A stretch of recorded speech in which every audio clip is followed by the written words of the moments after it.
Já temos connosco o Vitaly Venislavski. Vitaly, boa noite. Germano. Viva Vitaly, é um gosto de ter-te de volta no Guerra e Paz. Obrigado, boa noite. Vamos falar da Ucrânia e a pergunta é obrigatória. Como é que a Ucrânia vai conseguir contornar a vulnerabilidade que tem de interceptores neste momento?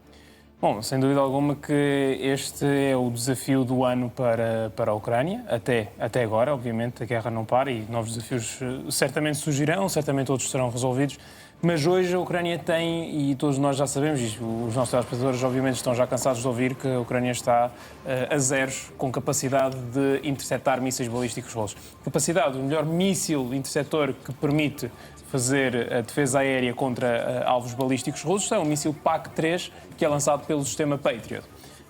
E a Ucrânia, pelos vistos, já não tem em estoque os mísseis PAC-3, ou se tiver, são poucas unidades que tornam impossível um uso estratégico em profundidade. Aliás, muitas vezes lançar um míssil PAC-3 contra um míssil balístico não garante o abate. A sua interseção em absoluto, não é claro? A sua interseção. Porquê que não garante? Só para o nosso telespectador ter uma noção, o míssil balístico russo, quando está em trajetória descendente, a sua velocidade, portanto, quando já está quase a embater, a sua velocidade está nos 7.000, 6.000 km/h. É uma velocidade vertical. Um míssil balístico, também só para as pessoas perceberem, é uma espécie de um foguetão, sobe até altitudes muito elevadas e depois cai a pique sobre o alvo, atingindo velocidades absolutamente vertiginosas. Depende. O Zircon parece ser o míssil mais veloz que a Rússia tem, e é o Zircon que atinge ali a velocidade de 7.000 poucos km/h. O PAC-3 permite fazer essa interseção porque tem uma calibração perfeita, quase perfeita, consegue atingir esse míssil e faz aquilo que os americanos chamam de hit to kill, ou seja, acertam e fazem explodir o míssil.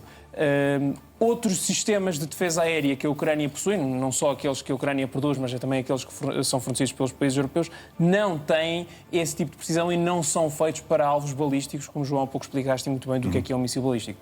Os restantes, Iris-T, por exemplo, de produção europeia, ou os SAM-PT, também de produção franco-italiana, são mísseis essencialmente utilizados para abater mísseis de cruzeiro russo, drones e também depois de todos os sistemas que a Ucrânia foi produzindo, da parede de drones, etc.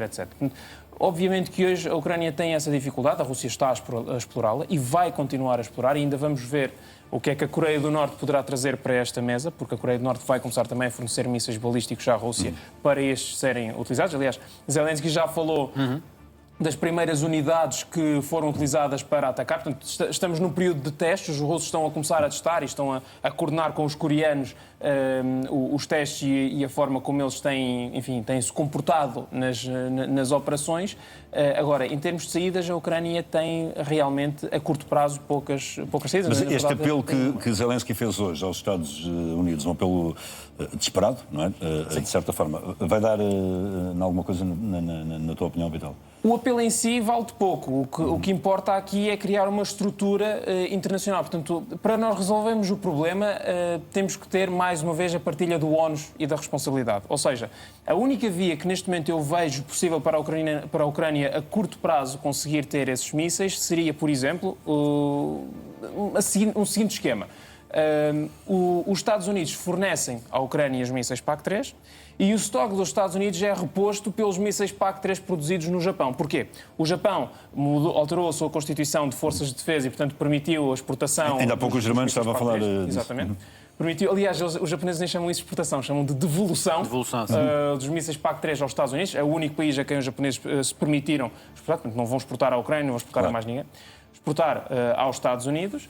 E, como vão permitir a reposição do estoque americano, os americanos poderão depois dar algumas dezenas, poucas dezenas, na verdade, de mísseis PAC-3 à Ucrânia. Em termos de parceiros europeus, nós temos um problema na Europa, e eu acho que esse problema é sobretudo retórico, porque na semana passada, pelo menos, nós vimos muitos sinais, sobretudo da inteligência europeia, dos serviços de informação e de segurança da Europa, a dizer que a Rússia está a preparar provocações a curto prazo na fronteira da Europa. Isto está perfeitamente alinhado. Esse discurso russo está perfeitamente alinhado com aquilo que está a acontecer no terreno. Porquê é que a Rússia ameaça com provocações? Justamente para os parceiros europeus dizerem assim, calma lá, eu não vou dar os meus mísseis... Nós também precisamos de ter algum estoque de mísseis. precisamos temos aqui provocações, temos que nivelar, temos que dissuadir a Rússia dessas provocações. Portanto, a Rússia, ao obrigar os europeus a dissuadirem-na, fazem com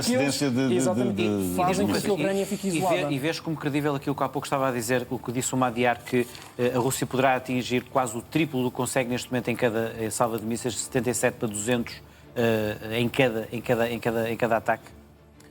Isso depende da forma como como a Ucrânia consegue resolver o seu problema da falta de mísseis, porque se a Ucrânia já começa a receber interceptores, se começa a receber interceptores e começa a bater os mísseis balísticos, ou pelo menos começa a criar uma defesa em escala, como já tem feito, obviamente, uma defesa em escala contra mísseis balísticos, a Rússia também vai ter que adaptar a sua estratégia. Portanto, o que o Magyar neste momento falou foi do cenário se nada for resolvido no presente. E é isso que a Ucrânia está a tentar resolver. Duas coisas. Uma solução a curto prazo, que é receber mísseis certamente vindos dos Estados Unidos, portanto tem que convencer os Estados Unidos, e a solução de longo prazo, que cenário ideal para a Ucrânia seria conseguir a coprodução.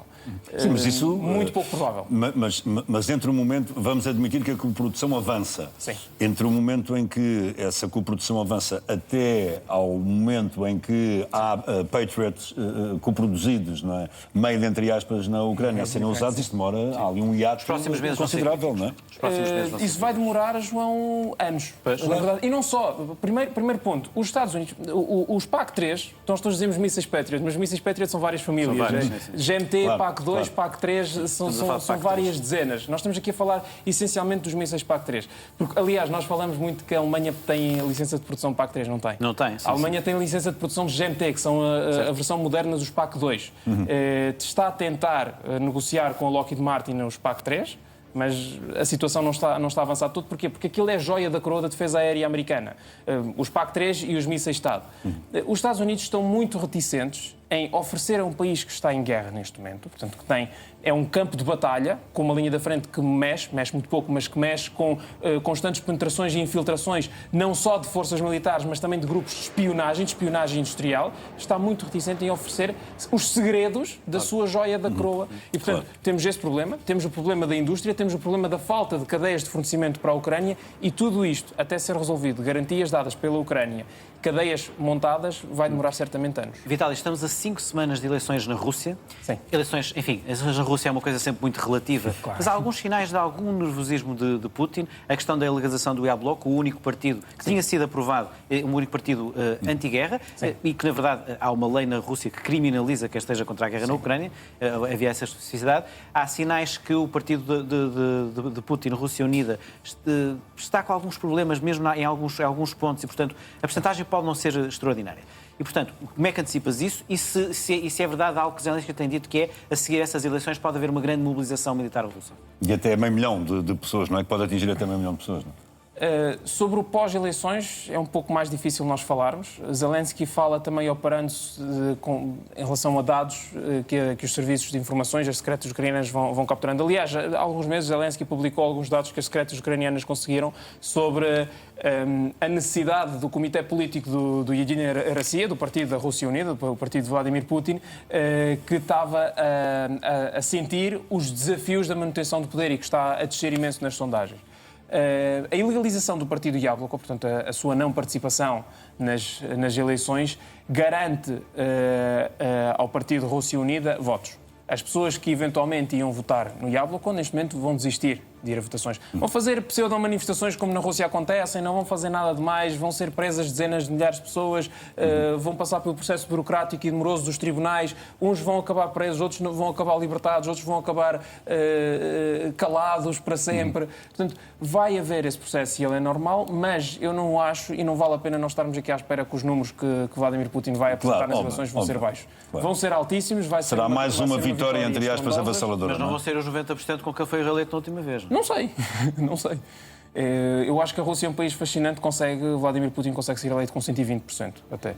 É o tal país em que não conta os votos, conta quem conta os votos. Exatamente, conta quem conta os votos, e sempre pode haver um incentivo na imagem de uma espingarda apontada à cabeça de uma pessoa para ela colocar o X no quadradinho certo. Portanto, a Rússia não tem limites, e o regime russo não tem limites na forma como vai procurar atingir o seu objetivo, e nós estamos todos perfeitamente cientes disso. e não vale a pena esperar nenhum milagre nesse sentido. O melhor milagre que se pode esperar é continuar a cansar a Rússia, é continuar a fustigar a Rússia, é continuar a levar a população russa a sentir a guerra, porque se isso continuar a ser feito em termos de profundidade temporal cronológica, aí sim, se a guerra chega a Moscovo e chega a São Petersburgo, aí sim vai haver pressão para ela parar, definitivamente.